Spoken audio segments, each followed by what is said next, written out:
Hi, welcome to My Comic Crush. I'm Vicky Sebring, and I love comics. So let's dive into a long box and see what we find. With me this week is my co-host Scott Sebring. Hey. And today we're going to be talking about... We're kind of doing a two-parter this week because we're going to talk about New Mutants Special Issue number 1 and X-Men Annual number 9, because this is a storyline that crosses over into that. It's more of a double issue extravaganza this week, I guess, rather than two parts, because we're still doing it in one episode. Let's hope.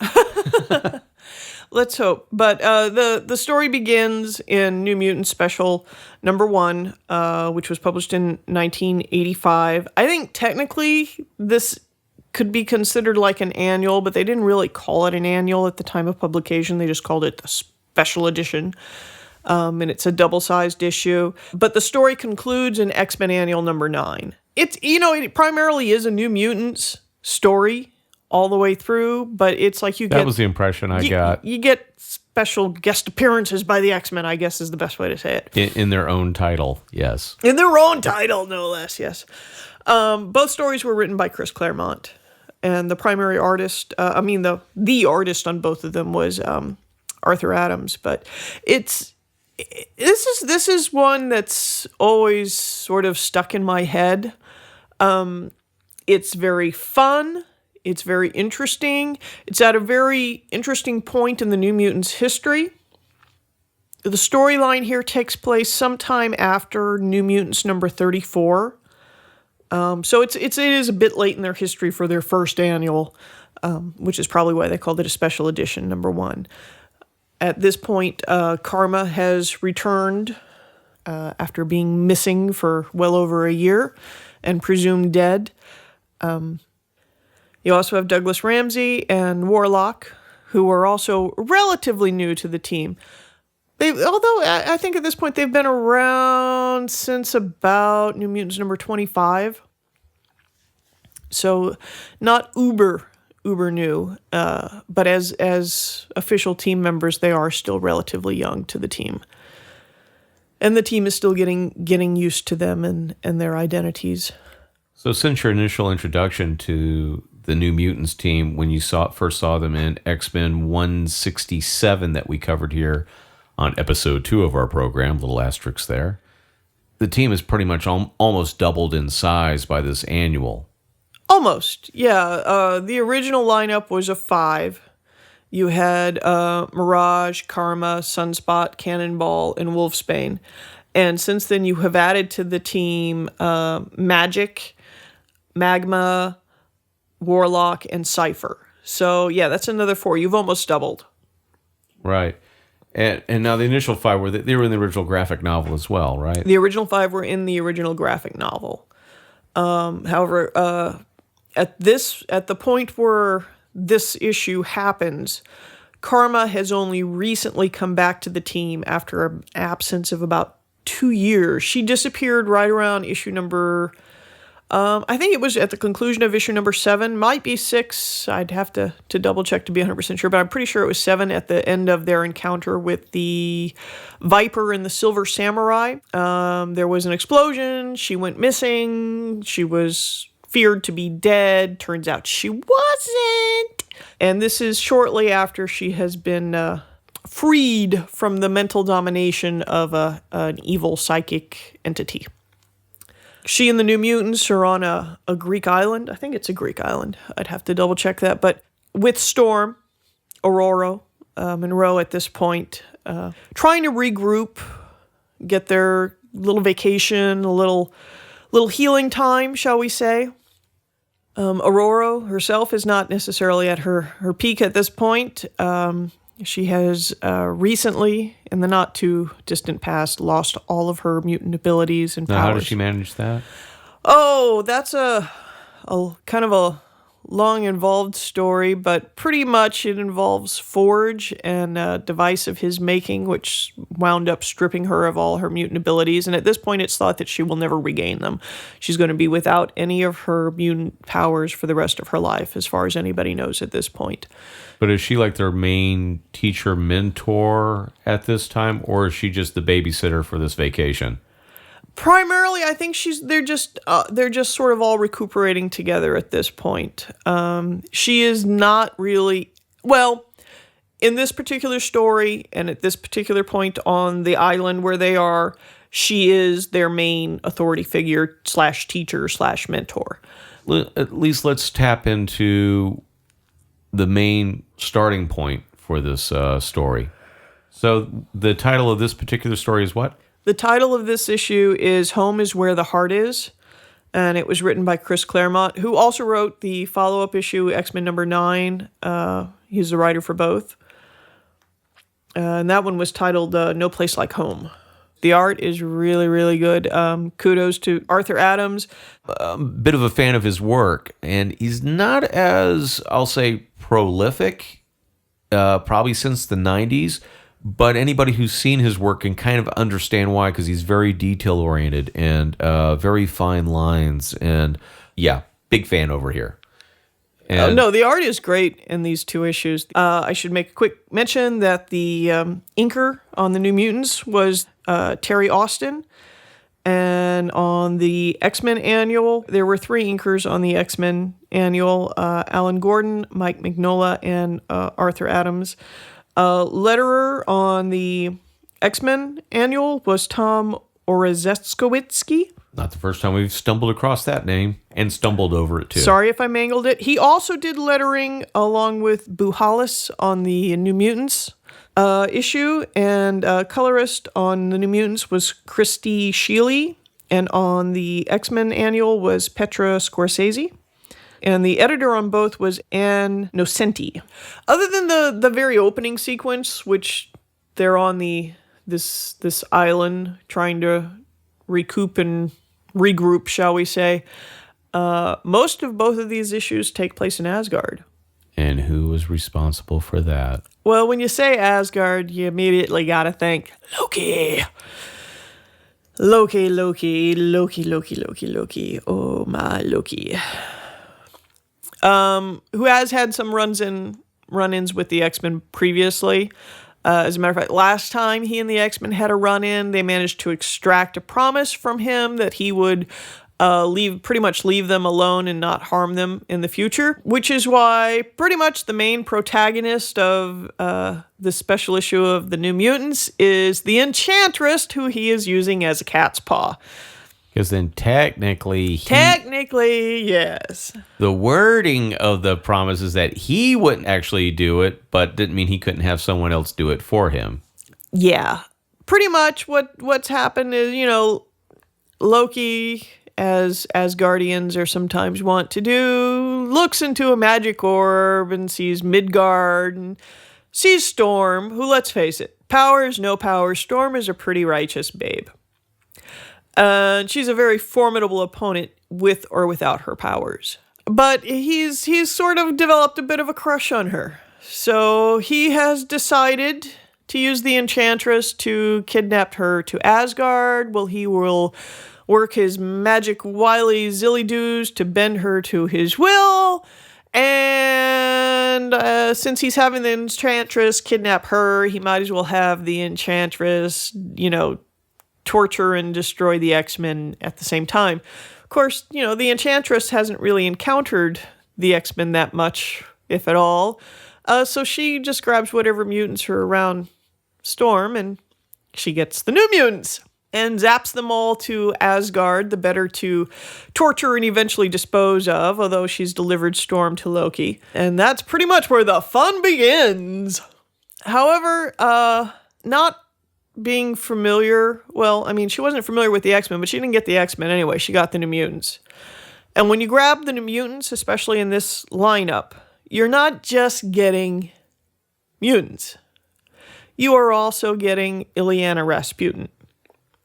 Which is Colossus's... Colossus's baby sister, who spent half her life in limbo, which is an extra dimensional dimension, reality, shall we say, under the dominion of Belasco, who is a demon, who did everything in his power to convert her into a demon. She is the dark child, and eventually, upon her maturation and the completion of a spell involving some bloodstones, meant to be the doorway by which the elder gods reclaim the earth.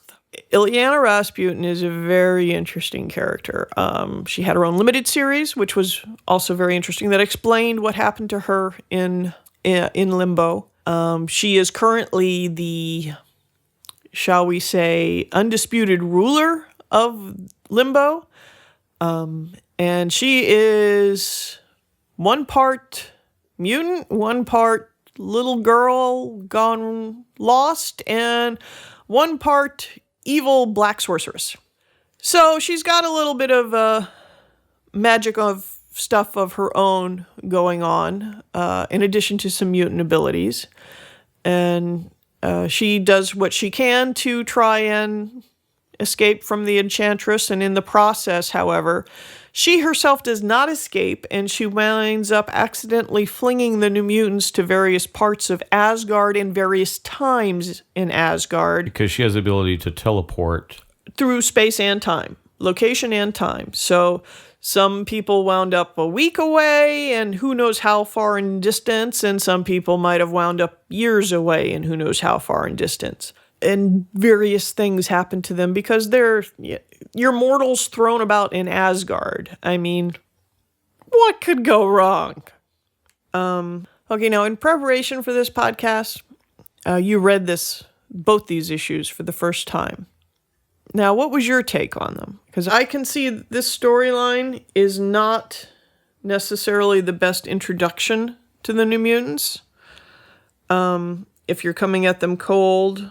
But you know what? Having said that, I mean, Chris Claremont, very much kind of like what you said he did in issue 167, the X-Men, where you hadn't followed the X-Men, you've never read the X-Men, and within about the first page or two, you knew what the Xavier School and that sort of thing was all about. And when I started reading this annual, not knowing the individual characters of the New Mutants, once again, Claremont pretty much establishes the basic, the names, the people, their basic nature.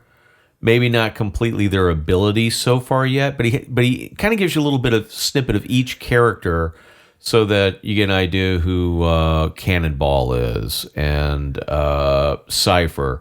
And at least the take I was starting to get was that Warlock seemed to be not just a friend, but somewhat slightly protective to Cypher a bit. They are very much, they have a sort of symbiotic relationship, shall we say.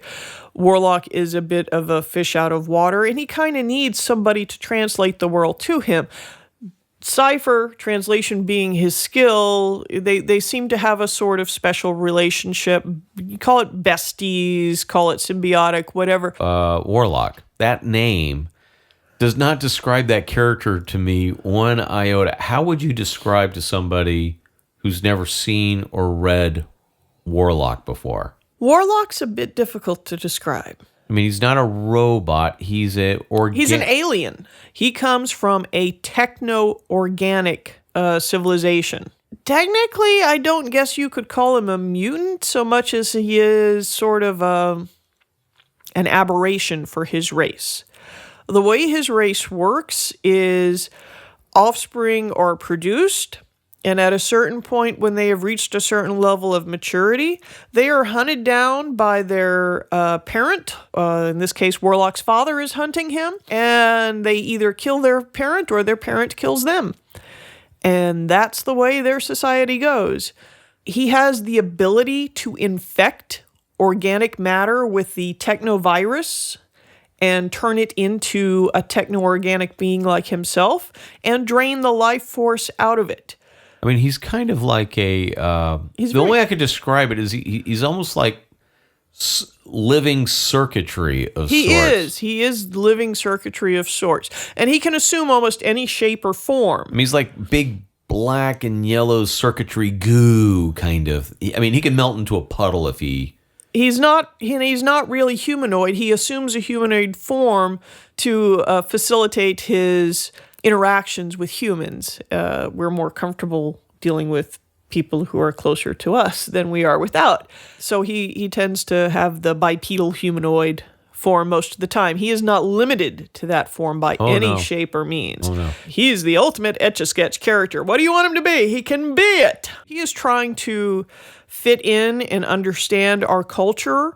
He is very sort of influenced by pop culture. Quirky and funny. He is very often the comic relief, but he also is very sweet. That's part of what makes him the aberration with his race, is he does not want to kill his father. Instead of doing battle with his father, he fled. And he is seeking asylum pretty much with the New Mutants. Right. So like I said, when you hear a name like Warlock, you're thinking like sorcery or something like out of Doctor Strange. It's the total opposite. Yeah, it has nothing to do with that. So, so like I said, so he and Cypher have a bit of a bond. At least that's what it seems to have in the when I'm being introduced to this.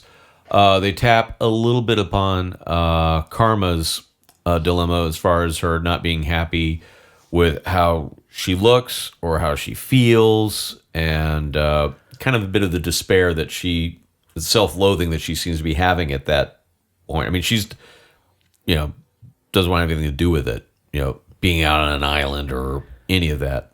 She's coping with a lot. She's depressed, post-traumatic stress syndrome. So she's already had a tough time, and then she spent the last 2 years pretty much being possessed by this crime king, evil psychic baddie who pretty much used her body however he wanted to, used her powers however he wanted to.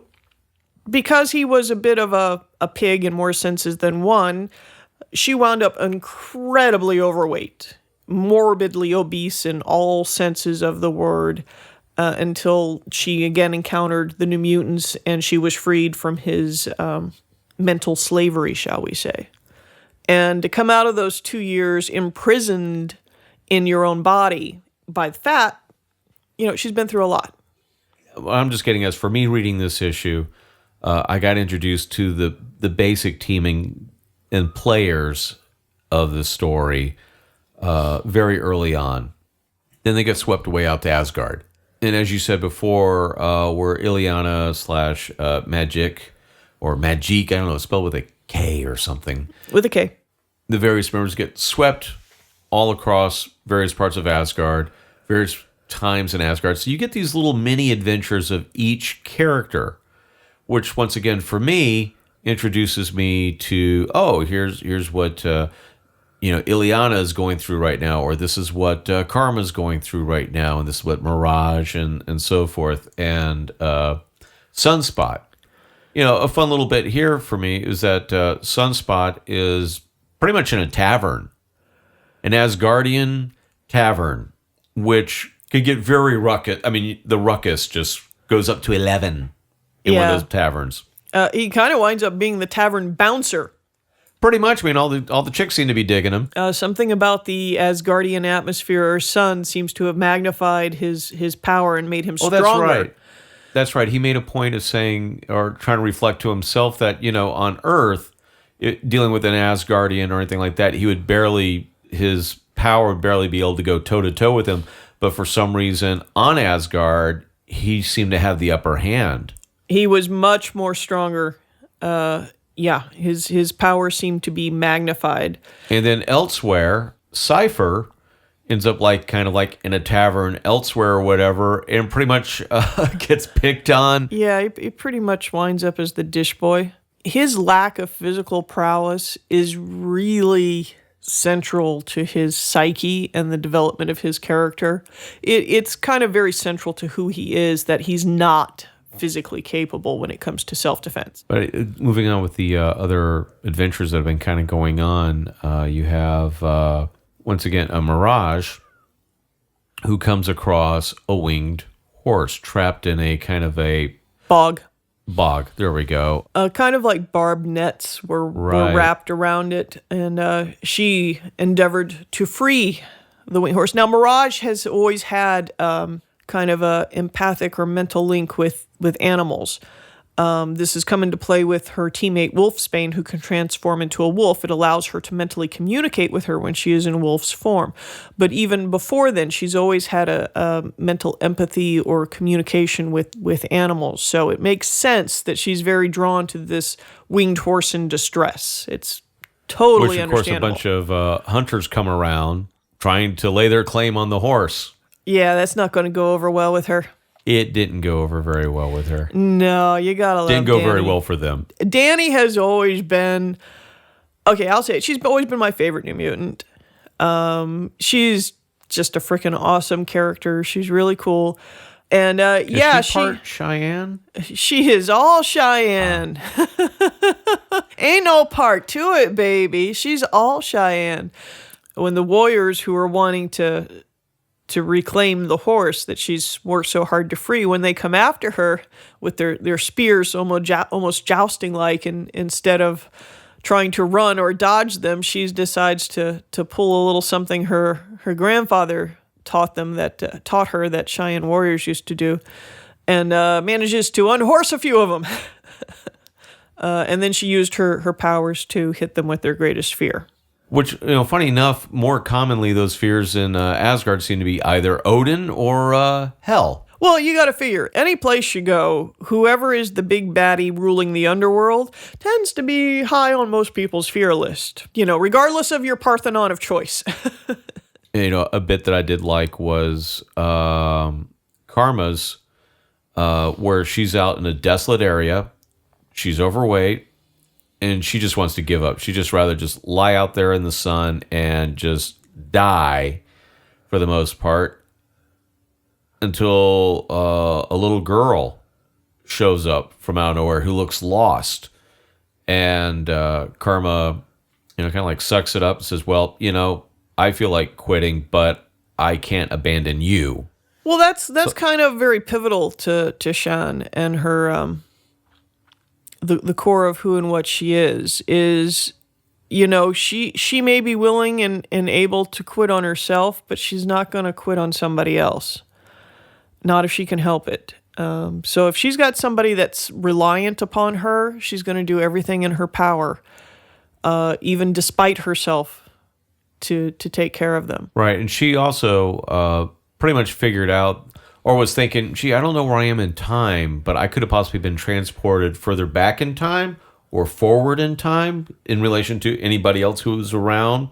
And as we find out, it seems like she actually got transported further back in time probably than anybody else, because she seems to have spent a longer period in her desert wasteland than most of the other New Mutants spent on their adventures. And well, in trying to take care of the little girl, she starts...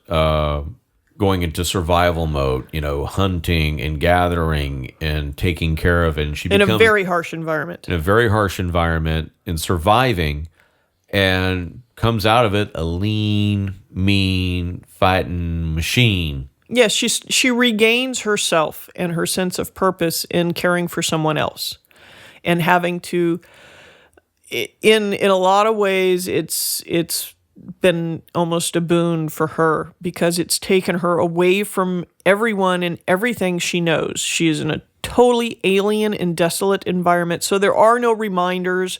There's nobody to put a brave face for, and other than this one singular stranger who now she has wound up being responsible for, because she's an adult and this is a child, and if she doesn't take care of the child will die. And it gives her an opportunity to regain herself, to find purpose, to find meaning in who and what she is, and to remember her capabilities. And it's a blessing in disguise. And one of the points to point out here, as far as the passage of time, is that when Shan first arrives in this desert wasteland, before she even finds this little girl to take care of, she has very short shoulder-length hair. By the time she makes it out and encounters any of her teammates, her hair is down to her butt.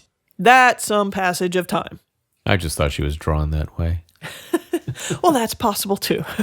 In which case, we can blame Arthur Adams. You're on Asgard, so a lot of colorful characters. Some we're familiar with, some you might not be so familiar with. Lots of interaction with each of the team members individually and subsequently collectively. Wolfsbane, she ends up finding a boyfriend. Yeah, she finds up finding a wolf prince boyfriend who doesn't have a human form, but does have a half wolf, half human form, which is kind of confusing for her. I was very suspicious of him because we're in Asgard. And One should always be suspicious in Asgard. Magma, she meets up with a bunch of fairy folk. Okay, just as a future warning to all our listeners, if you ever run into any of the fae folk, don't eat the food. Don't eat the food. Don't eat the fairy food. Bad, bad, bad. Bad, bad. Pretty much bad in all incarnations of your fairy and elfdom lore that you run into. Also, don't say thank you. Just a word of advice. If you need it. Also worth pointing out here, because we are dealing with Asgard, people are probably going Loki's being a pest. The Enchantress is obviously up to no good. Where's Odin? Where's Thor? At this point in time, Asgard is just coming out of a pretty bad war. Odin is believed to be dead. Thor is off doing other things. Taking care of other business in Asgard elsewhere. They don't really figure in these stories. Which is kind of why Loki's kind of running amok. Loki runs amok and, he's getting a little more away-wish stuff than normal. So he's entrapped Aurora. He has entrapped and bespelled her, and she thinks he is her friend, being kind to her and is helping her reclaim some of her abilities and giving her a new home where she belongs. And putting her in some snazzy Asgardian garments. Yeah, you would like them, wouldn't you?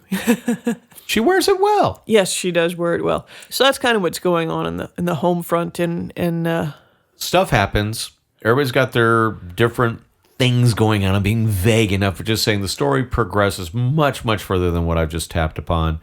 And we eventually kind of get into a bit of a cliffhanger scenario by the end of it. To where, tune into now, the X-Men Annual 9. Number 9. To where, meanwhile, at the Xavier School, where the X-Men are, Kitty Pryde is pretty much waking up screaming from a nightmare after some psychic probing by Rachel, the new Phoenix. It's discovered that she's getting images from her best friend Ileana, who she shares a room with and is very, very close with. They almost have as they kind of said, almost like a psychic link, almost like twins. Almost like twins. Not an actual psychic link where they can read each other's minds, but almost a subconscious linkage. And she's getting flashes of what's been happening to the New Mutants in Asgard. And at this point, the New Mutants have pretty much, kicked some butt and gained somewhat of... And they've also regrouped. They've regrouped and gained some ground, but Storm Aurora is still in Loki's clutches, so they're working on that. As a matter of fact, some of the New Mutants are like, okay, we need to get Aurora and go home. Some of the New Mutants are like, hey, kind of like it here in Asgard. And some of the New Mutants are like, I can't really go home now. I'm sort of stuck. So there's a lot that happened. And a lot going on. But this is where the X-Men get drawn into it, is that Rachel, through Kitty's nightmares and the flashes that she's receiving from Ileana, the X-Men get the story that Storm and the New Mutants are pretty much trapped in Asgard at this point, and there's a lot of stuff going on. For those of you who are not familiar with Rachel, the new Phoenix, she is the daughter of Scott Summers and Jean Grey from an alternate timeline. She dates back to the Days of Future Past issues number 141, 142 of the X-Men storyline, and apparently managed to physically teleport herself from that timeline at its tragic conclusion into modern day, only to find out that she's no longer in that timeline. And in this timeline, Jean Grey's dead, and she was never born. And her father, Scott Summers, is currently married to Madeline Pryor, who is about to give birth to their first child. And Cyclops, Scott Summers, is pretty much retired. I mean, he's not really active in the team at this. No, at this point, he pretty much left the X-Men semi-retired when he married Madeline. But this adventure comes up. They're expecting their kid. He ends up going on this adventure because he also has a way to get them to Asgard through this kind of like holster full of these various like miniature like lightning bolts that Archon, who the X-Men encountered in X-Men Annual 3, another good read. But it's like a certain combination of these like little lightning bolt things can transport them through dimensions. And he gets the right dimension somehow, or he gets the right combination, and they end up in Asgard. They manage to get there by the skin of their teeth. It's a rough transition, but they do manage to get there. The team as it stands who came is Phoenix. And Rachel, and I should point out that while she knows who Scott Summers is, Scott Summers does not know who she is, other than she's a new member of the team and who is choosing to call herself Phoenix and adopt the Phoenix motif, much to his displeasure. So you have Scott Summers, you have Phoenix, you have Kitty Pryde, who is Shadowcat at this point. You have Wolverine, and you have Rogue, and Nightcrawler, and Colossus. Because his little sister's on Asgard. So you pretty much have, minus Storm, the current X-Men lineup. So anyway, they get to Asgard thinking they're going to go try to help, save the New Mutants. They very quickly realize that the New Mutants have done a lot of the work themselves of saving themselves. However, Asgard has not necessarily been kind or beneficial to all of them. Part of Illyana's nature is that her magical abilities are cursed with blackness or darkness or black magic. So the longer she's here in this magical environment, and especially the longer she's trying to study and use magic in it, the less nice she becomes. It becomes more corrupted. Yeah. Well, or her darker side comes more to the fore, shall we say. And also, I mean, there's been a fun little development with Mirage, is that between the last issue and this one, at least on her adventure, she becomes one of the Valkyrie. So yeah. I guess the rules are if you find a flying horse and you both get along, you're chosen. Well, basically the horses choose the riders, and the horse chose her, and so she is now a member of the Valkyrie Sisterhood. Although she hasn't been formally like oath bonded to them, but she's not really familiar with the order. But other than that, everywhere she was going in Asgard, they would see her, and they would see her as a Valkyrie. Yeah, they'd get a little freaked out by her. The X-Men, really in this issue, I still really feel like we're guest stars in their own comic. To a large degree, they really are. It's still very much... I mean, you get Kitty Pryde, you get Wolverine, as far as going out and trying to investigate what's going on.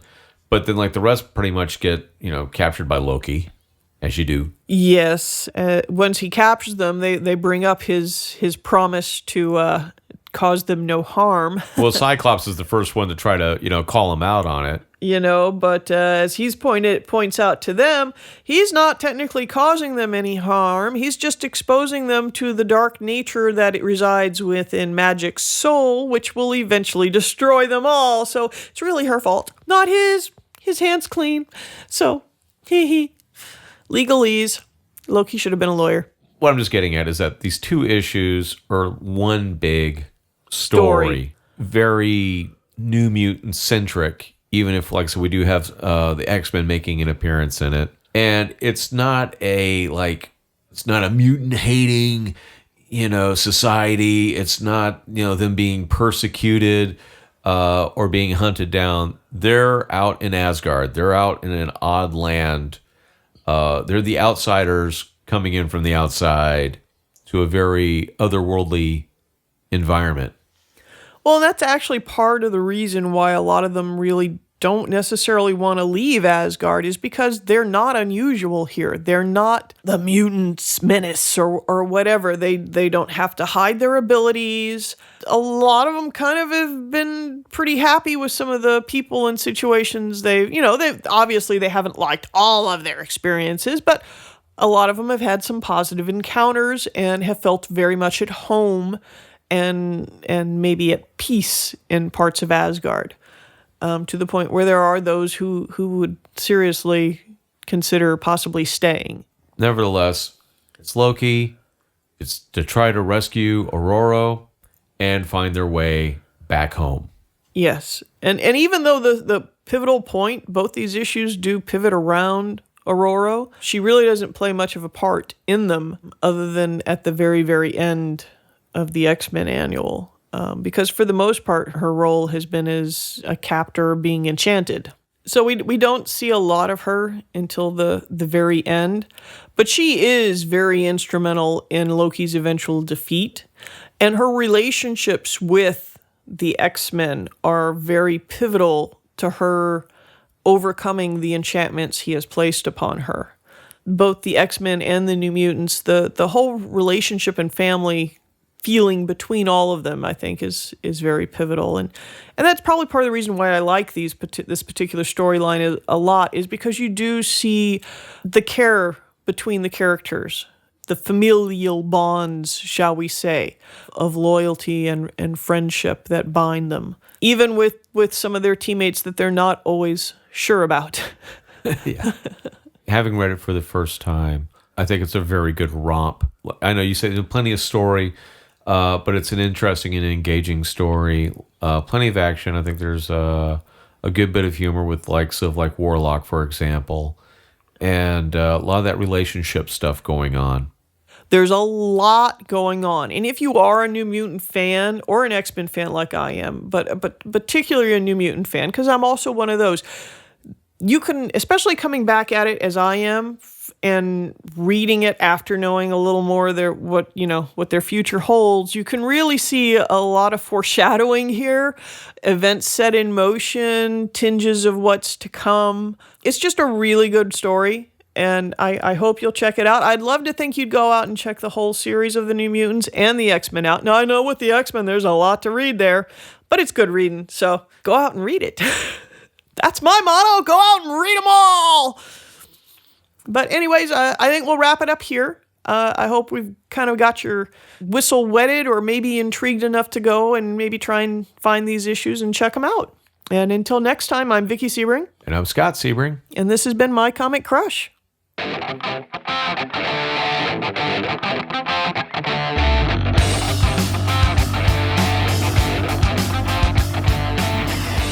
My Comic Crush is a production of Sebring Arts, executive producers Vicky Sebring and Scott Sebring, sound production and theme music by Scott Sebring, special guest provided by Blackmail and Shameless Baking.